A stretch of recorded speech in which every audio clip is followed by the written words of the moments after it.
What if I told you an MCU character that we all know and love is actually Kang the Conqueror in disguise? What if Kang has been in the MCU since Phase 2? But who could it be? I'm Lee. That's right, Louise, Ant-Man's right-hand man, might actually be Kang the Conqueror. Look, I know it sounds crazy, but I promise you by the end of this video, you'll be looking at my man sideways too. What's up, I'm Kendall, aka The Sensei here at Normies to Nerds. Drop a like and subscribe to the channel because we're on the grind to 1,000 subs. Let's get it, because Kang just might be busted. Like, bruh, if he has a secret identity in the first 3 phases of the MCU, Louise could definitely be it. Let's start off by thinking about who Kang is in the comics. He's a man who goes through time manipulating events that pave the way for him to conquer. Now let's think about one version of Kang that we've seen in the MCU, He Who Remains. Look, they didn't really come out and straight say it, but Kang pretty much wrote the script for the entire first 3 phases of the MCU, from the battle between Thor and the Frost Giants to the events of Endgame. That's all Kang using the TVA so that only one set of possibilities can occur, resulting in our MCU 616 Sacred Timeline. All of that in order to bring Loki and Sylvie to his front door so they can knock him off.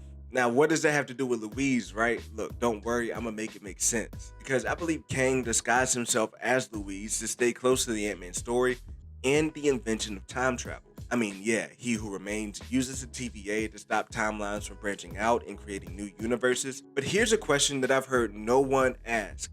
Who is actually living the life of Kang and what is he doing in the Sacred Timeline? I mean, while it's possible He Who Remains wrote Nathaniel Richards out of the 616, bruh, I doubt it, because certain situations require more than just a simple pruning of the timelines. If he wants to create a specific outcome, sometimes Kang would have to get his hands dirty and would have to be in the timeline to do it himself. For example, I believe Kang created Rama-Tut to kill Apocalypse so that mutants would not exist in the MCU, and he could have also had something to do with the absence of the Fantastic Four, that is until the multiverse expanded. But more importantly for this video, I believe Kang disguised himself as Louise to make sure that time travel was invented and that the events of Endgame would play out exactly the way they did. But why use Louise? Look, hit that subscribe button and let's just talk this thing out. Look, to be honest, Louise is a little bit too good to be true for me, like when it comes to his role in helping Ant-Man through his whole entire character arc. And yeah, after these points, I believe you'll be riding with me too. Because first off, Louise and Scott's relationship is a little too spot on. I mean, he meets Scott in a prison cell after he was caught stealing smoothie machines. Smoothie machines! He then goes on to be the person that helps Scott get a place to stay while he gets back on his feet.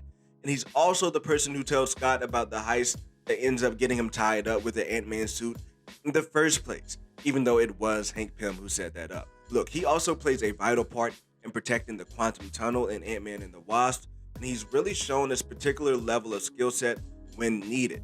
All of that to mention coming from someone who again was caught stealing smoothie machines. Also, wouldn't it be just so convenient for Kang the Conqueror that everyone in Louise's life is gone after prison so that he can really focus all of his energy on the Scott and so that he can get his hands on that van? And I can hear all the naysayers now saying, that doesn't mean that he's Kang, he's just a really good friend. Alright, I hear you, but what about this then?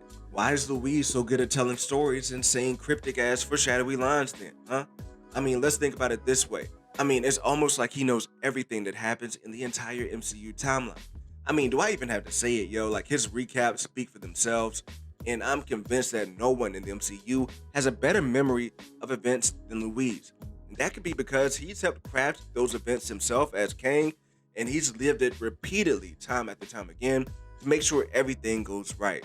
And by the way, just a quick side note, I love to see Kang tap into that storytelling ability in Ant-Man 3 and tell this entire backstory Louise style.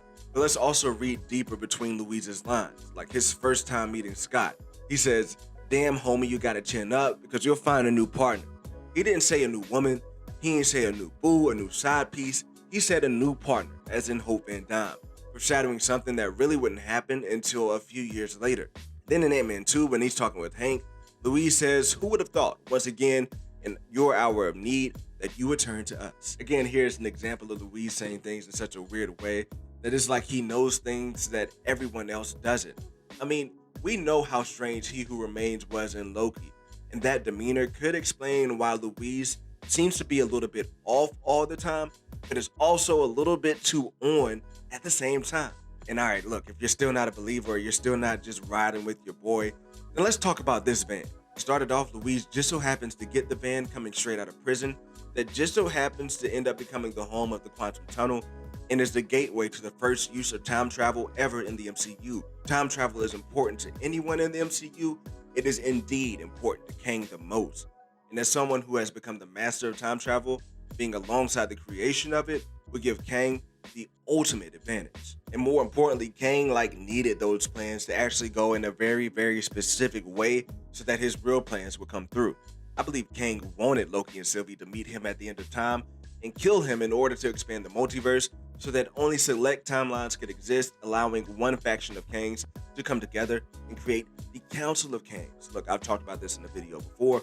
64 quadrants, 64 Kangs. Look, you gotta check that one out after this video. But in order for Loki and Sylvie to meet and find He Who Remains, the events of Avengers Infinity War and Endgame had to absolutely happen exactly how they did so that Loki could be captured and brought to the TVA. And look, the TVA even says that what the Avengers did was part of the timeline and broke no rules. Look, all of that meaning that the entire Infinity War saga was all constructed by He Who Remains, just so that Loki would be captured by the TVA, meet Sylvie, and help her meet Kang and jumpstart Kang's plans for the multiverse to open and create the Council of Kangs. And that's why being Louise was a great way to be in the background and to orchestrate these plans to come into fruition. And out of all the wilding stuff I just said, bro, I think the more crazier thing is that all of this could be revealed in Ant-Man 3. Imagine a showdown in the quantum realm between Ant-Man and the gang and this Council of Kangs that I've been talking about. Then all of a sudden, out of nowhere, Louise shows up. He activates his space tech and reveals himself to be a Kang. Then he explains in Louise fashion everything that he did to get up to that moment, including having Loki and Sylvie kill Who Remains. Bruh, that would be epic. And like I said, well, actually, I don't know if I said it yet. I know it's a bit far-fetched. I mean, is it probable? But is it possible? Hell yeah. And hey, if it's not true now, maybe we can slide this under Feige's door or something, bruh.